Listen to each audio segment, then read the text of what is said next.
Sugatan ng isang 25 anyos na may bahay matapos saksakin ng kanyang sariling kinakasama sa Purok 5, Barangay Komunal, Buhangin District, Davao City, bandang alas 10 ng gabi noong Agosto 31.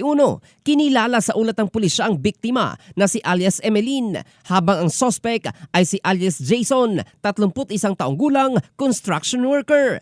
Batay sa investigasyon ng Buhangin Police Station, umuwi umano ang suspect ng lasing at hininga ng biktima ng pera para pambili ng gatas ng kanilang anak. Sa halip, nagalit ang lalaki at sinaksak ang babae sa batok gamit ang gunting. Agad na humingi ng tulong ang biktima sa mga otoridad at mabilis na nakaresponde ang mga tauhan ng Police Station 5. Naaresto ang suspect at na-recover mula sa kanya ang ginamit na gunting. Dinala naman ang biktima sa Southern Philippines Medical Center sa Bahada para gamutin.